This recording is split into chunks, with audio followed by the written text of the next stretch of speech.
श्री कृष्णाय वासुदेवाय हरे परमात्मने प्रणतः क्लेशनाशाय गोविंदाय नमो नमः। गीता अध्याय 5 जनवरी आज का दिन।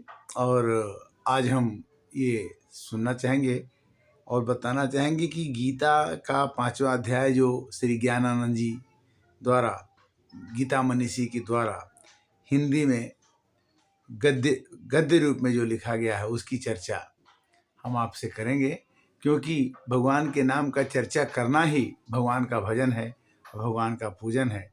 जहाँ तक किसी के पास ये चीज़ पहुँच जाती है और उसको थोड़ा भी गीता से लाभ होता है तो हमें बड़ा आनंद और सुख का अनुभव होगा। हम सभी चाहते हैं कि हम भगवान से जुटें, भगवान का भजन करें और हम धार्मिक प्रवृत्ति का अपने अंदर संचार करें, क्योंकि धार्मिक प्रवृत्ति के संचार होते ही हमारे अंदर सात्विक गुणों का विकास हो जाता है। श्री ज्ञानानंद जी महाराज के माध्यम से मैं ये बताना चाहता हूँ कि गुरु जी ये कहना चाहते हैं कि गीता के साथ जियो, गीता जो कहती है उसके साथ उसकी बातों को अध्ययन करो और उसके साथ रहोगे तो तनाव मुक्त जीवन हो सकता है। गीता का 5वां अध्याय आपके समक्ष पद्य रूप में इस प्रकार है। कर्म त्याग अच्छा बताते कभी, कभी फिर कर्म योग को श्रेष्ठ ही, साधन कहो एक ही अब मुझे, जो कल्याण हो मेरे लिए। अर्जुन ने भगवान से कहा कि आप तो कभी करते हैं कि कर्मों का त्याग करना बहुत अच्छा काम है, कर्म का त्याग कर दो, सुखी हो जाओगे, फल की चिंता मत करो, कर्म किए जा फल की चिंता मत करे इंसान, जैसा कर्म करेगा वैसा फल लेगा भगवान। और कभी कभी आप कहते हैं कि कर्म योग ही श्रेष्ठ है, कर्म करना ही चाहिए, बिना कर्म के कुछ हो नहीं सकता है। अर्जुन से भगवान बोले तभी, कर्म त्याग से चाहो हो योग ही। कर्म त्याग करने से ही योग हो सकता है।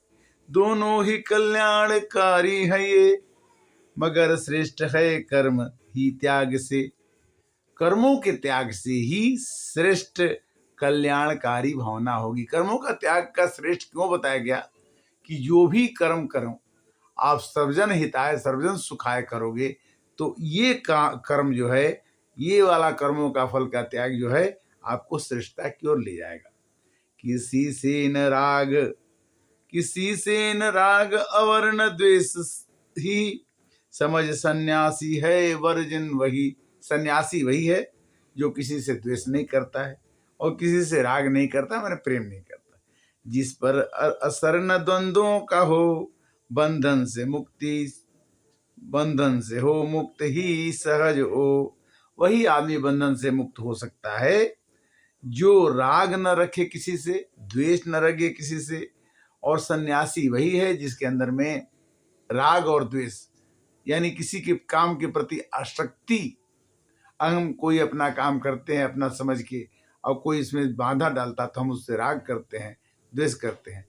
किंतु सर्वजन हिताय सर्वजन सुखाय कोई काम करते हैं, अगर उसमें कोई गलती भी होती है तो राग द्वेष की भावना नहीं जपती। जो समझे कर्म योग और सांख्य को, फल है अलग इनका मूर्ख है वो। जो दृढ़ता से जग जम जाए एक योग में, प्रभु प्राप्ति का मिले फल उसे। कर्म योग और सांख्य योग, सांख्य योग माने सन्यास का मार्ग, कर्म योग माने गृहस्थ का मार्ग, दोनों का फल एक है। सन्यासी भी चाहता है भगवान को प्राप्त करना और कर्म योगी भी चाहता है भगवान को प्राप्त। हर एक गृहस्थी छठ की पूजा, त्योहार, भगवान की पूजा अर्चना सब कुछ करते हैं, सभी लोग करते हैं। किंतु सांख्य योगी का भी भाव वही है कि अब मैं कोई काम नहीं करूंगा, कोई सांसारिक काम नहीं करूंगा, केवल भगवान को प्राप्त करने के लिए काम करूंगा।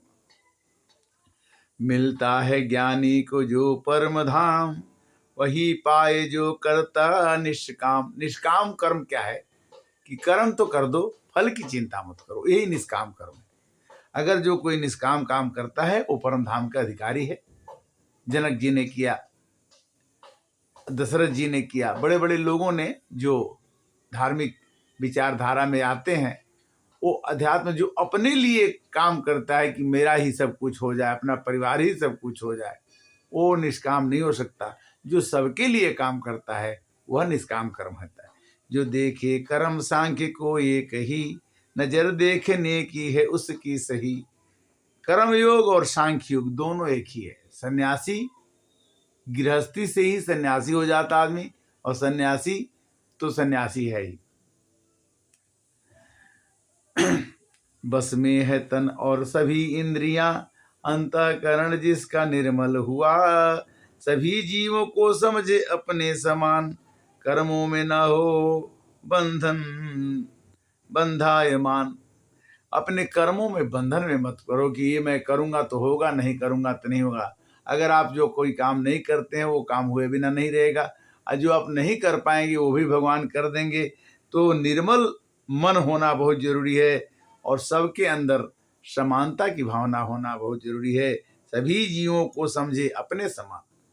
अगर कुत्ते को ठंडी लग रही है तो हमको भी ठंडी लग रही है, तो कुत्ते को भी लगेगी। कुत्ते का हमको भूख लग रहा है तो जानवर को भी भूख लगता है।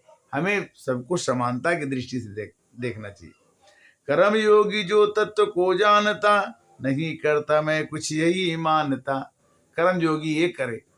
कर्म का योगी वही माना जाता है जो सब कुछ करते हुए कहे कि मैं कुछ नहीं करता हूं, वही कर्म योगी है। देखे सुने छुए खाए सूंघे, करे ग्रहण छोड़े या बोले चले।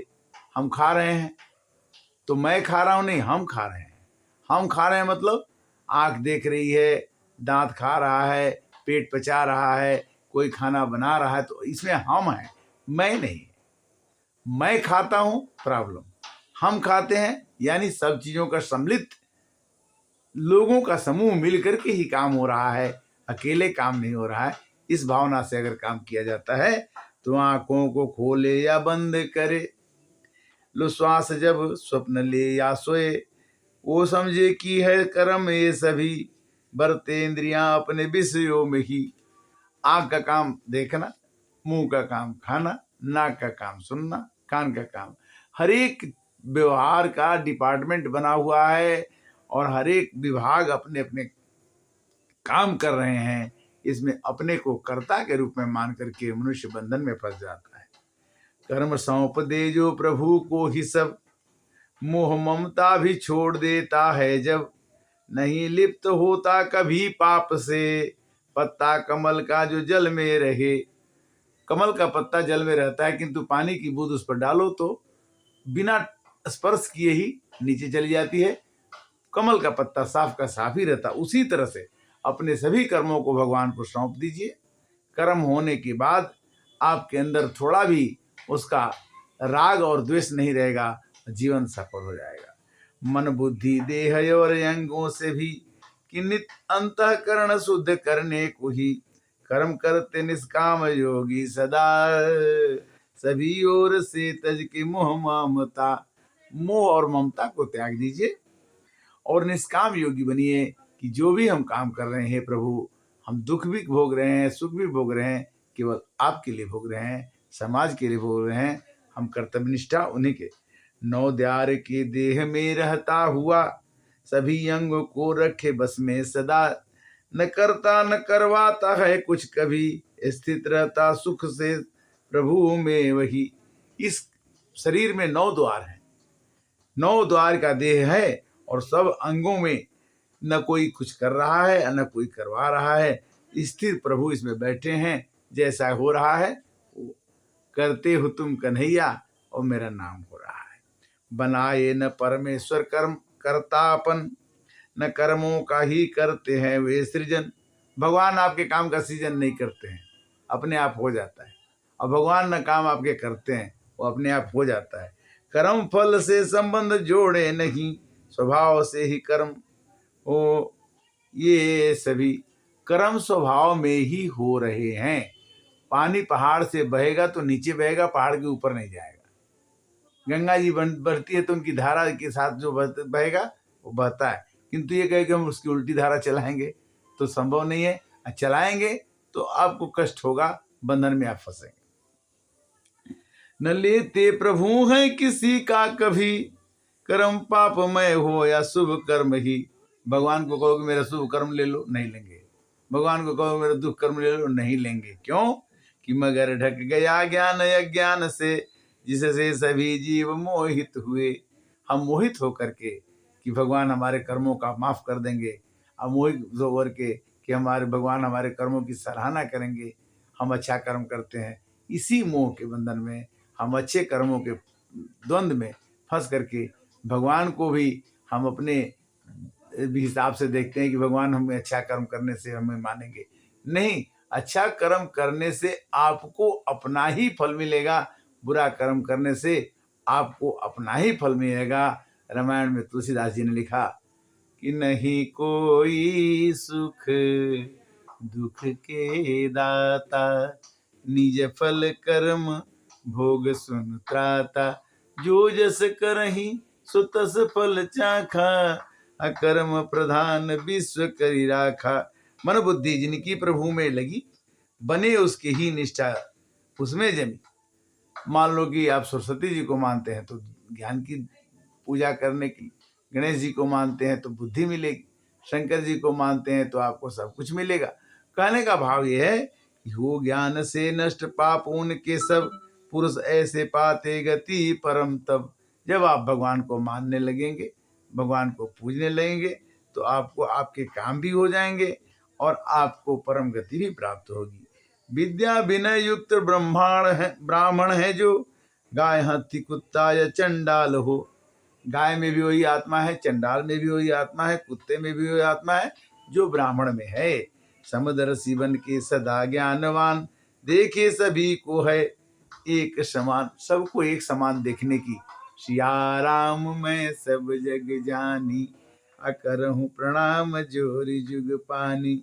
मन जम गया जिसके मन समभाव में, जीता जगत देह के रहते हुए, है निर्दोष और सम प्रभु का ही ज्ञात, उसको ही बन रहते उसके साथ।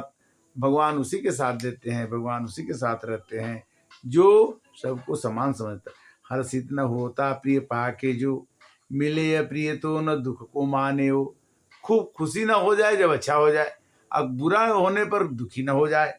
न मूर्ता बुद्धि कायम रहे, ब्रह्म बेता ऐसे जमे ब्रह्म में। वही आदमी महान है, वही आदमी बड़ा है, वही आदमी ज्ञानी है जो दुख में ज्यादा दुखी न हो जाए और सुख में ज्यादा इतरा न जाए। विषय में ममता रही न जिसे, सुख आत्मा में वह पाए उसे। स्थिर रहता है जो प्रभु में सदा, अनुभव करे अच्छे बंधन का। आप हमेशा सुख का अनुभव तभी कर सकते हैं जब भगवान के साथ भोगों को भोगते समय भगवान का भी याद रखिए कि हे प्रभु, ये दुख भी आपका और सुख भी आपका। देह त्याग करने से पहले ही जो बस में करे काम और क्रोध को मरने के पहले कंट्रोल करना चाहिए, नियंत्रण करना चाहिए। वही योगी है जो काम और वासना को, क्रोध को कंट्रोल करे। सुख आत्मा से ही पाता है वो, रमण करता आत्मा में ही जो है। ज्ञान आत्मा से रहे उसमें ही, पा लेता शांत ब्रह्म को वही। जो आत्मा के साथ रमण करने की विद्या सीख लेता है, वो आत्मा में रमते रमते आत्मा के निर्धारण करने वाले को, बनाने वाले को प्राप्त कर लेता है। नष्ट हो गए सभी जिसके पाप, बस में है मन हुआ संशय का नाश। लगा रहता है सबके हित में ही वो, पाता वही ब्रह्म निर्वाण। निर्वाण पद वही प्राप्त करता है जो परहित की भावना से जिंदगी को गुजारे, परहित की भावना अपने मन में रखे। श्री कृष्णाय वासुदेवाय हरे परमात्मने, प्रणतः क्लेश नाशाय गोविंदाय नमो नमः। तो आज हमने 5वां अध्याय गीता का पद्य रूप में आपको सुनाया, और इसमें कोई त्रुटि हुई हो तो क्षमा कीजिएगा। ज्ञान तो ज्ञान है, हम तो अपने से कुछ दे नहीं रहे हैं, ये तो किसी से लिया हुआ है और उसी किसी को दिया जा रहा है। इसमें हम मध्यस्थता का काम जरूर करते हैं, किंतु आप जरूर इस गीता को, ज्ञान को सुनते रहिए और समय निकाल करके इसका पढ़िए। अगर आपको अच्छा लगे तो दूसरे को भी बताइए। हरे कृष्णा।